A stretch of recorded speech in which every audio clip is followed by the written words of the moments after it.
Jim Joyce.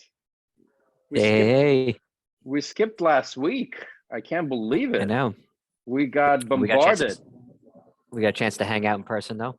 I know that was the big benefit, and I think many of the shot guests were in presence at the wonderful Chicago HealthXL event. So it was amazing. great to catch up. I think the largest dinner that I've been at Was it? HealthXL. I think so. I think Yeah, it was the largest. okay. I'm pretty sure. Okay. And where in Good. the world is Jim Joyce? I am in Rapid Roanoke, North Carolina. Okay. I'm evacuating. I was scheduled to go be in a board meeting in Orlando, but we had to evacuate because of the Hurricane Ian. Oh, Ian. that's right. Kind of nice Irish named hurricane heading that way. So I rented a car and just drove to DC. Got it. If I look a little haggard, I'm a No. few hours on the road. I mean, listen, sending lots of love to the people that hopefully won't get affected. But sounds like you're just zooming. Yeah, I'm just as usual, just slightly ahead of the storm. Yeah. Usually heading into it. Well, you're usually leading. You kind of creating the whirlwind, right. or the rhythm. The rhythm. Yeah. Cool. Well, good to resume. And we're gonna let in our guest, Tina, who actually, Tina and I have never actually met in person, just kind of exchanged over. Awesome. Gosh, how many years now? So welcome to the shot, Tina. It's good to actually kind of chat pseudo live. Yeah. Thank you for having me. Hi, Tina. It's pretty exciting. It's almost like being on, I don't know, The Voice or something like that. You just suddenly appear. I'm just kind of waiting to be let on stage. That's the vibe, right? Wait, we're thinking Jim. of costumes. Jim, Tina just gave us. Should we? No, we can't rename to the Voice versus the Shot. The Voice of digital health. No.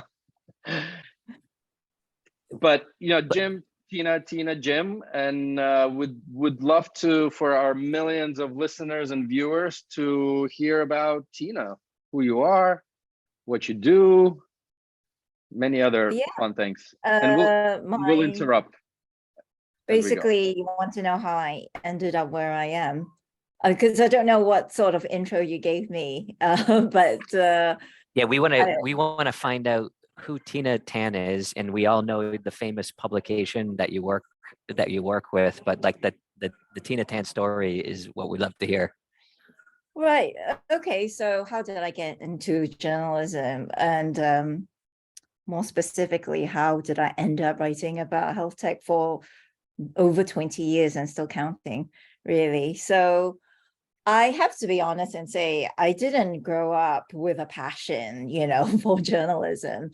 And I guess I was one of these sort of teenagers who just preferred hanging out, whatever. I was a bit aimless, much to the chagrin of my parents. But I did know that I've always believed I could tell a good story, and I always liked telling good stories to people. And I love talking to people and finding out about them. So I did psychology at university, and I wanted to write, and it could have been anything. I just wanted to be creative, and I wanted to produce content that made a positive impact. It could have been anything, really. And during that time, it was like the mid-90s, that trade publications were especially within the healthcare, they were few and far between, really. And there was a job ad for a reporter, and they'll give you training as a journalist on the job for a trade publication called Clinica. And that covered the medical device industry, and that's a sister publication of the more famous at that time pharma publication called Script. So I joined Clinica as writing about health policy, which to me, to be honest, it was slightly dull, but I thought, hey, they're it gave me a good grounding in terms of what healthcare was about. And I was really interested in what my science section colleagues were writing about, all the cool stuff. I think that's what got me really hooked into the whole medtech world, because What I was ended up, sorry. what was the training program like? Like how do you train to become a journalist in medtech? So it was more training in terms of news writing, how to craft a story, because there is a formula to it. Having said that, not everybody can write. So having been an editor and trained quite a few people, some people have it, some people just don't, But there was a lot of like news writing, how to get the hook, how to get people's interest, from the start, from the very first line in the story title, things like that. But I was, I really enjoyed writing about medical devices. As geeky as that sounds, I actually really loved it. And I mean, to this day, I still have that sort of like what somebody, I'm going to steal their term, the no shit factor. I still get really blown away if I see something. I'm like, oh my God, I can't believe, no shit, that really works, So yeah, that's really kept me interested. And from medical devices, over the years, obviously, the whole digitization of healthcare and everything came through, and I moved to FirstWord, and we decided that FirstWord actually had a medical device publication. It started off as a medical device publication, but we decided to just focus solely on digital health, because that's really where everything's happening. So yeah, that's where I am today. So maybe let's rewind back to the stuff you didn't enjoy as much, health policy, right? Maybe kind of educate a little bit why. I mean, I think I know why, but at the same time, if you think about, a lot of the innovation, a lot of the stuff, it's so tightly integrated with policy, and country specific, state specific, and I think like actually probably was, I would guess, a good way to get yourself inserted to understand the policy before even going into, let's call it, innovation and other things, right? And devices and things like that. Into no shit devices. Yeah. Yeah. I think it is definitely important to know about policy and regulation as well. That is definitely an integral part of knowing how the industry works. And also when I talk, I mean, I definitely see myself more on the commercial side of reporting about developments, what's going on in digital health, or just generally in health tech. I'm more interested on the commercial business side of things.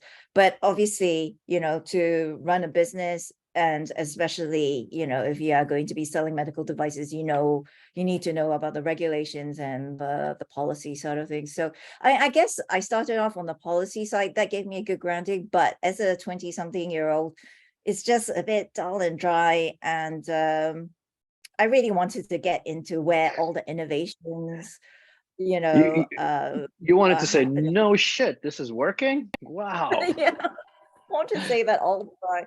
I'm looking to startups, going to sort of like tech transfer offices around universities, in the UK.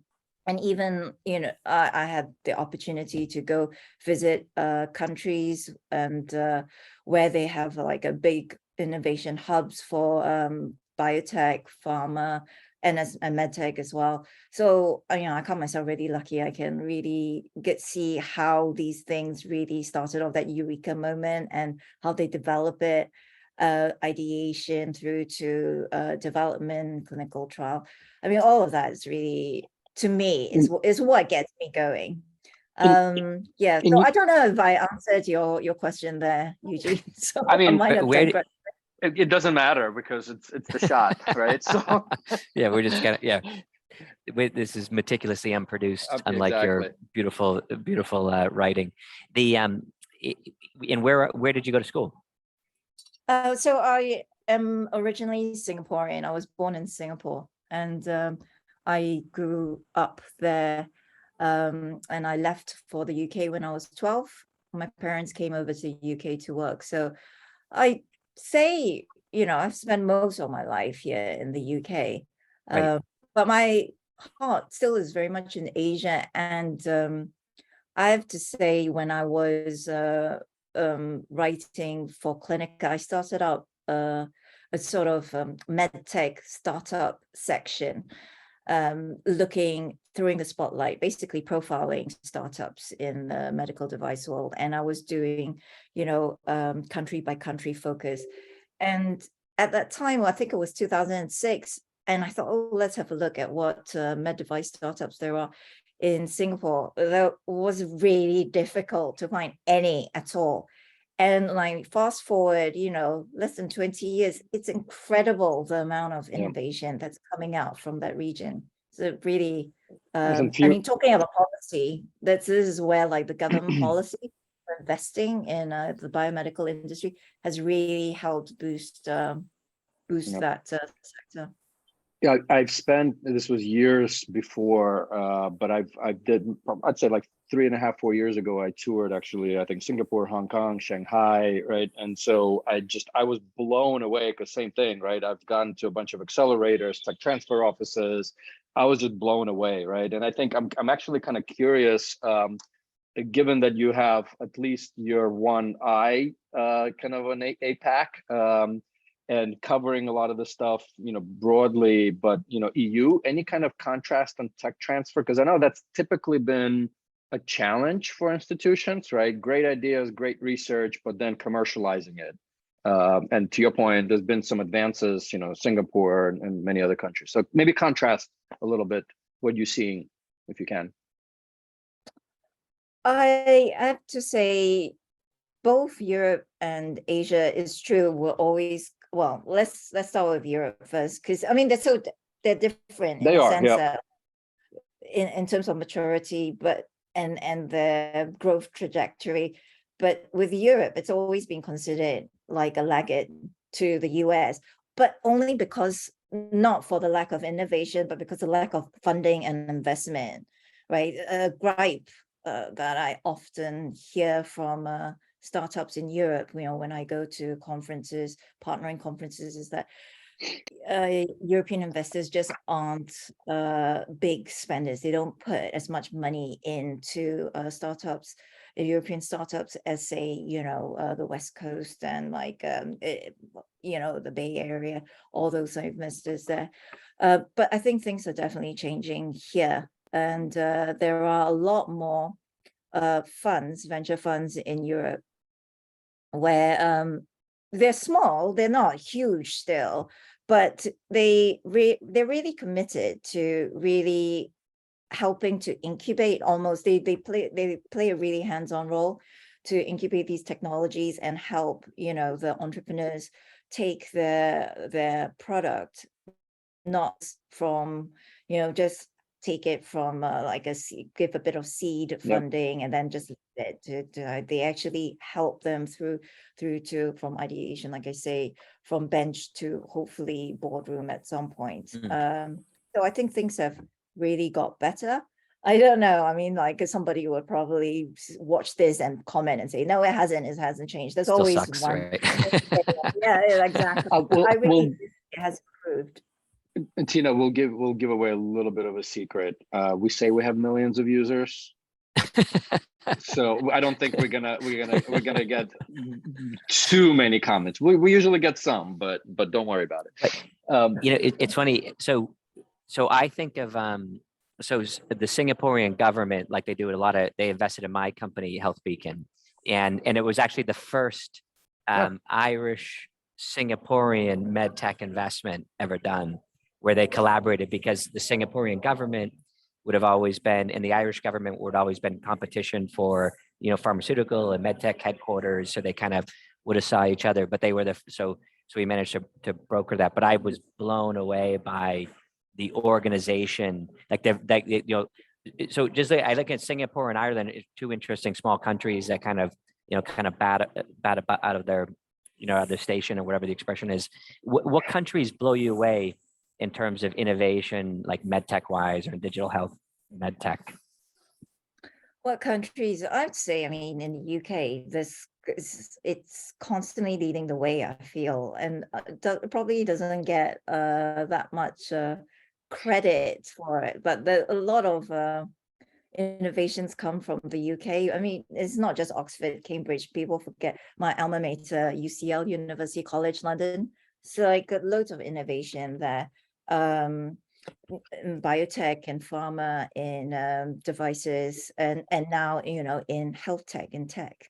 So UK, I think within Europe is definitely leading the way, but I'm also seeing a lot of interesting companies from like the Eastern European side. So Poland, especially because of tech, they're quite tech driven. Poland, Estonia, and also the Nordic countries. There's a lot for Iceland, Norway. I think it's probably because culturally and like the way they're quite remote, aren't they? And so it helps to have everything all kind of connected. And think they were sort of they had that sort of infrastructure there already. So and they're quite tech savvy. So I think those are quite interesting countries to watch in terms of like what's coming out there. Of course, there's a lot of things happening. I have to say Singapore is also pretty good. It used to be, traditionally considered like just a manufacturing sort of base, but I think people are becoming really more creative. And back to your comment on policy, by the way, right? I mean, the EDB has been aggressive, trying to attract talent, to invest early stage, to fund a lot of that. I mean, Jim's example is great, right? And it's a little bit of that gateway to Asia, right? From a Westerner perspective, it's very friendly from that perspective. I mean, it's just been I think my first time was actually I spent time with Tony Estrella, who was running a team at MetLife back in the day. So I saw quite a lot of stuff there, which we, by the way, need to have him on still. We just can't. He's not time friendly to when we do this, but anyway, that's a whole separate discussion. I know, Jim, you were going to chime in with a question also, but no? Okay. Question for you then, Tina. Since you've been covering, let's call it health care broadly with policy, so 20 years, you said, right? Something like that. What are some of the things that you've been looking at in, let's say, last 2-3 years since the pandemic hit, right? What are some of the things that are kind of like top of mind that bubbled up saying, hey, this is what I'm seeing, not necessarily trends per se, but things that just attracted your attention the last couple of years? So that's in the back, and then I'd like to see kind of where you think it's heading. So I track a lot of venture investment deals and M&A, because I always think, if you see where the money is flowing, that's where you can like pick up a lot of trends, where healthcare is going, where people think, where the fastest areas of growth are. I mean, what I've noticed, I can talk across the board on a lot of like points, but in terms of the money flow, I'm actually noticing, obviously, which I'm sure you guys are also seeing, is that from this crazy sort of like boom and investment boom in the last couple of years, this year it's really gone down quite a bit. I think people are sort of calming down and realizing, there are a lot of companies that have overpromised and not quite delivering yet. And I think digital health is exciting. And people just got way too, excited about it beyond, they just kind of like, when you say follow the money, they just kind of blindly followed, and like, it just happened to be a sexy term, AI this, AI that, and, money will start pouring. I think people are becoming more realistic. And I think that's good, actually. It's, it gives a sort of clearer picture of like, what to expect in terms of the way healthcare, this journey that healthcare is on to becoming digitalized. And I think people always say that before pandemic, the healthcare was already on its way to becoming digital. Telehealth was on its way to becoming more prevalent and more ubiquitous. The COVID sort of pandemic sort of drove it all up, but now it's kind of like going down again. I think it definitely did help, but I don't know. I do see lots of areas that were nascent now really maturing, say digital therapeutics. And I think people need to start differentiating their technologies. There's a lot of starting to get too many Me Too products out there. So in a sense, like these valuations going down, making, I think, companies work harder on how to differentiate themselves from competition. I think that's a good thing in general for the growth of the sector overall. So that's why I'm watching, to see how things like, say, digital therapeutics, I'll give you an example, say mental health, mental health apps, there's just tons of them out there. But it's interesting to see how now, instead of somebody just coming out with an app to make mental health care services accessible, they're actually trying to make their product more specialized, more niche. So there's a lot more specialization going on in lots of things, even just telehealth platforms. It isn't just a telehealth platform for primary care, but a telehealth platform for underserved communities, LGBTQ communities, so yeah, that's what I'm focused on individuals' unique needs, right? That's I think, yeah, we've definitely been seeing a lot of that. When you're talking to a new company, so when you're like, after having spent so much time talking to companies and having them, how good is your bullshit detector for kind of seeing behind like what they're actually up to, what they're doing? Are you able to kind of synthesize it, or do you get a nose for it after all these years? What are your tricks? You mean when you pitch stories to me? Yeah. Yeah, I have to say, there's lots of tin pot ideas out there still. And like some people so believe in it. And so you just want to say, no, mate, it's not going to work. You feel really bad for crushing someone's dream.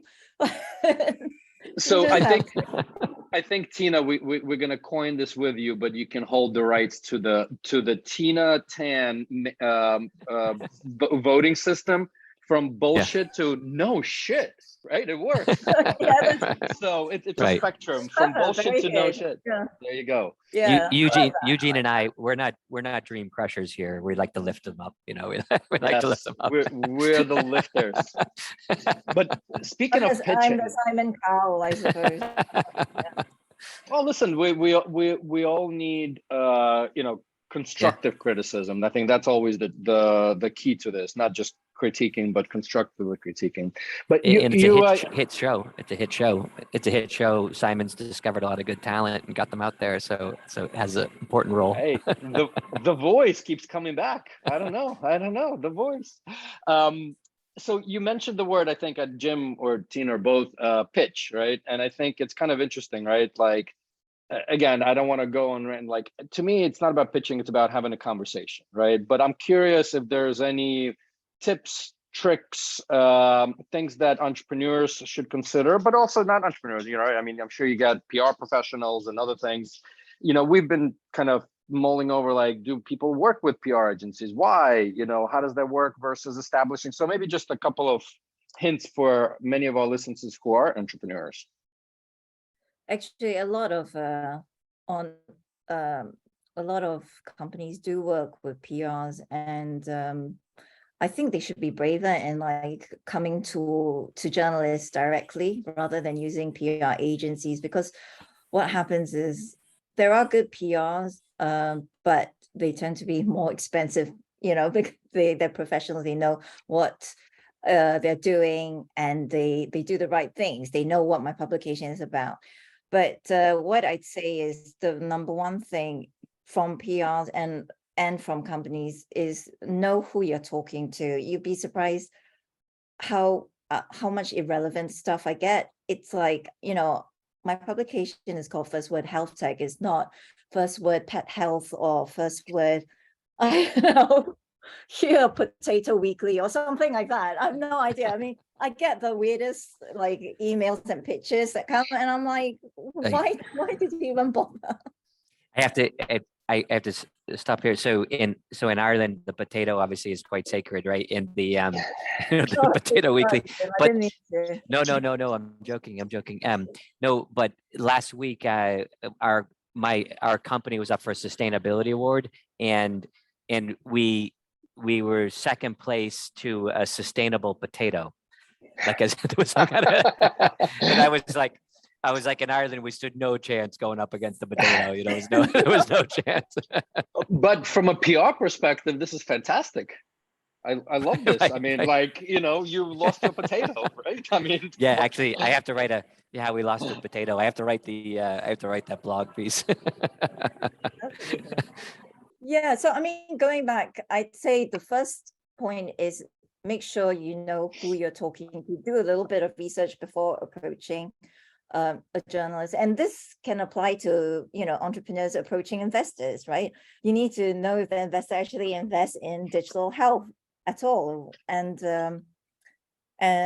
even if they're talking to customers when they're selling the product, they need to know a little bit of background, do a little bit of research first, and make sure they're talking to the right person, the right publication, right customer, investor, etc., whatever. Another thing is, I think the start, you need to have a really good hook, to be honest. Even if you're talking to the right person, we get so many pitches. It's like crafting a good story, a new story, you know, the first part when you're trying to get my attention it's really important. And at this point, I mean, I know some people like to add human interest elements to it. They like to give a personal story. I wouldn't say don't do it. It works for some people. It works for me. Sometimes it doesn't, you know, other times. But just make sure that it's relevant, and don't expect me to start sobbing and go, you know, soften me up, thinking, oh, because I've given you a personal sob story, you know, he's going to sort of like relent and just publish it, even though it's not great. So yeah. Yeah, to Simon Cowell, it's terrible, isn't it? I'm coming across as no, but you're right though. I mean, I think there's like a moment. I would totally agree with you. There's a nice way to use human interests and, you know, what's your own personal story, and it's a little bit of peeling the onion. It's like if you haven't hooked them on something interesting, you know, to begin with, you know, then writing into like your relationship with your, you know, long lost, you know, mother. I mean, how do you think Jim and I get guests on the show, right? We hook them with our laughter or with our humor. I don't know. But yeah, no, it's good advice. Maybe before we go to Jim's question, and you know, we kind of started, we talked a little bit about, you know, UK earlier, and there's a lot of innovation. And you know, years ago, I spent quite a lot of time also traveling back and forth. And one of the biggest challenges that a lot of the entrepreneurs were going is about the NHS, the adoption, the complexity. You know, maybe since you're living there and actually reporting on a lot of this stuff there, maybe a little bit of an update on kind of where is NHS with the adoption? And I know a lot has transpired in the last 3 years with COVID and many other things, but just curious on the latest and greatest. So with the NHS, I have to say I was there at the beginning when they started out this whole sort of digital transformation initiative. You know, with the first big initiative was basically transforming all the patient records to that was the Tim Kelsey, right? Was that Tim Kelsey or was there even before? But anyway, it was before, like, yeah, in the late 90s. And then there were delays to it, and a lot of bottlenecks. And I know, like, people say, oh, yeah, there are lots of people against the NHS. I have to say, I think it's great. Yes, it's not perfect. It's not a perfect system, but having come from a country, I mean, Singapore is good in terms of it's very organized. They have a very good, you know, hospitals are pretty good quality, good standard, but there isn't a free healthcare system, public healthcare system like there is here. And I have used the NHS, you know, and I think it's great. I mean, where else can you get, you know, you don't have to worry about basically dying. Yeah, on you see what I mean? If you're sick, Yep. you're going to be taken care of. And of course, I just feel so sorry for like you guys in the US worrying, if you're already sick, you have to worry about the bills to pay, and it costs so much. It's ridiculous. So to say the NHS is good in a sense that it has always been quite it has its problems. There's still a lot of long waiting lists. It's not perfect. They're like departments that are siloed. There isn't a lot of communication, but these are problems that a lot of other healthcare systems have as well. But in terms of adoption of digital health, I really think the NHS is moving forward at quite a pace. They've started this unit called NHSX, which is a unit to sort of like really accelerate the adoption of digital health in routine care, from diagnosis to treatment to patient monitoring. They're very big on the hospital at home program. And also there are quite a few organizations such as Digital Health London, which really help to act as middleman between the NHS, between industry and between academics, and they help them to try to improve the NHS at like all these different areas. So I'd say, yeah, it's pretty. I think the situation is. And again, like at this point, if there are viewers, they probably comment say, no, it's not. Well, I'm looking forward to kind of more firsthand. We just dropped off last week my younger one, actually at your alma mater, Tina. So UCL. She's okay. So she just moved to London, and so looking forward to most likely visiting every like 2 weeks, kind of thing. No. Yeah. And sort make of sure she gets her doctor though. Make sure she registers for her. So no, she's doing the undergrad applied medical sciences program. So exciting. Right. Yeah. But very exciting. So Jim, why don't we go to your famous question? So you're walking through your alma mater, UCL, and you spot a young entrepreneur that had just left a very famous blog and was setting up a fantastic med tech company that was pursuing the NHSX. And then they hooked you with a really compelling story and started unveiling their human interest story. And you found out that actually this entrepreneur was actually from Singapore and was looking to set up the company between Singapore and the UK. And they looked at him and said, Tina, what's the one piece of advice you would give me starting this company right now? What's that one piece of advice you'd give them? Just a one? You could do two. We're meticulously unproduced, so I was warned about this question, but I wasn't quite sure how it would be formulated. So let me think. What would I'd say, really don't. And this can apply to anything really, not just to this person, but I'd say, be brave in your choices. Don't be afraid to fail.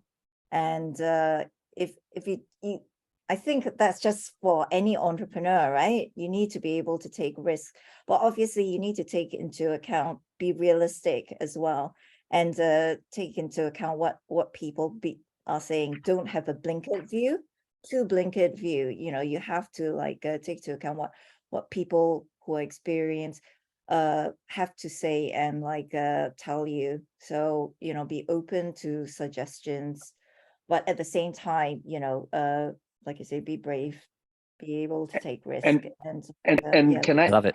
I usually don't add, but I'm going to add one more. You need to be able to pass the Tina Tan bullshit meter above a certain number. So that's.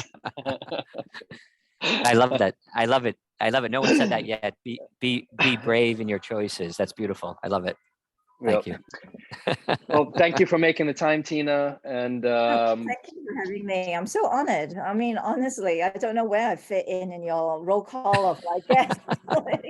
Probably everybody must have the top. rejected you, or they were busy washing their hair and like you got, let's just have Tina on. You're at the top. At the There, top.